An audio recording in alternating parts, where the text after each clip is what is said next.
Bonsoir Armand Young. Bonjour. Député PS du Bas-Rhin. On va réagir à cette libération de Florence Cassez hier après 7 ans d'emprisonnement au Mexique. Vous avez été l'un des seuls élus de la région à la soutenir depuis de très nombreuses années. Comment vous avez réagi à cette décision de la justice mexicaine hier de libérer immédiatement Florence Cassez? Avec beaucoup de bonheur, pour une raison très simple. La justice mexicaine avait 7 ans et même plus pour faire la lumière sur cette affaire. Elle n'a fini que par embrouiller l'ensemble et qu'on est arrivé au stade où, dans les situations actuelles, il fallait libérer Florence Cassez, sinon on était dans l'arbitraire le plus total, et c'est d'ailleurs cette notion d'arbitraire qui m'a guidé dès le départ. Je ne supporte pas que l'on traite des personnes, un de nos concitoyens, une de nos concitoyennes, avec l'arbitraire, avec ce mépris dont elle a fait l'objet. Vous l'avez appelée hier, vous avez eu ses parents au téléphone hier, je crois. Alors oui, j'ai eu en fait sa maman quelques heures avant la décision de la justice.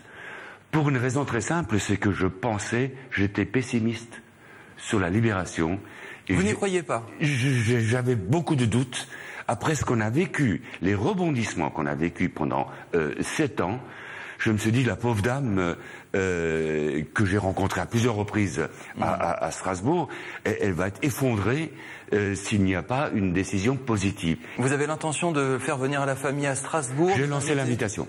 J'ai lancé l'invitation parce que les parents de Florence Cassez sont venus à plusieurs reprises à Strasbourg et à chaque fois on a eu de grands moments de discussion, des périodes de doute, des périodes de désespoir, d'incompréhension de la part de la famille et notamment de la maman, m'avaient beaucoup touché et je crois que c'est également ça une action politique, du moins une action publique. Alors vous parlez d'action politique, ça fait longtemps que vous êtes dans le comité de soutien, vous m'avez dit 2008, c'est ça en gros? Tout à fait, dès le départ. J'ai pas vu beaucoup d'autres élus alsaciens autour de vous, autour de cette affaire. Non, parce que... c'est trop sensible, c'est de la justice, c'est quoi? On la croyait pas, vous l'avez cru tout de suite? Oui, parce que il y avait cette notion d'arbitraire. Quand j'ai vu que la télé, les médias fabriquaient des émissions, je me suis dit, c'est... Oui, en gros, on rappelle, avait été accusé d'enlèvement, d'otage, et finalement c'était en gros montage de la police mexicaine, voilà, avec la télévision mexicaine qui avait tourné une fausse arrestation de Florence Cassez. Voilà. Donc à partir de ce moment-là, je me suis dit, il y a quelque chose qui ne tourne pas rond.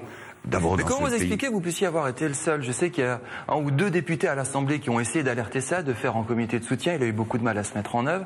Il n'y a pas eu ce soutien massif d'élus, encore une fois. Non, il y a notamment Frédéric Cuvillier, qui est l'actuel ministre des Transports, qui s'est beaucoup mobilisé. On était un groupe de députés, mais c'est vrai que c'était pas l'action massive qui se déroule généralement en cas d'enlèvement.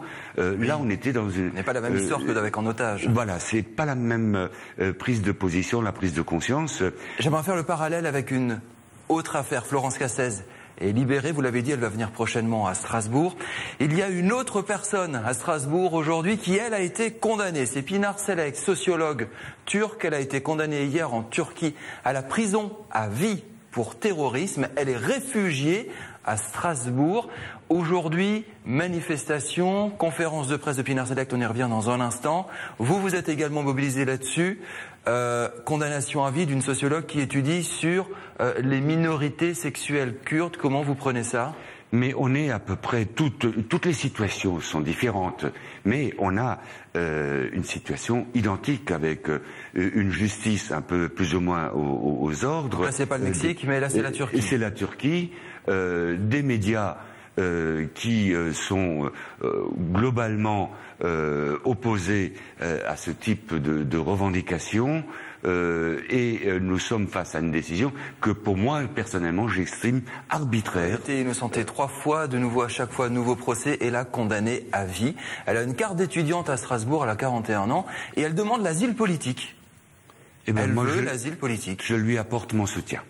En tant que député, notamment, il y a d'autres députés aussi. Voilà. Roland Ries a déclaré aussi, je crois très tard hier soir, qu'il allait l'aider et tout faire pour lui accorder cet asile politique. On est face à quoi, là? Face à de l'injustice, on est face à quoi?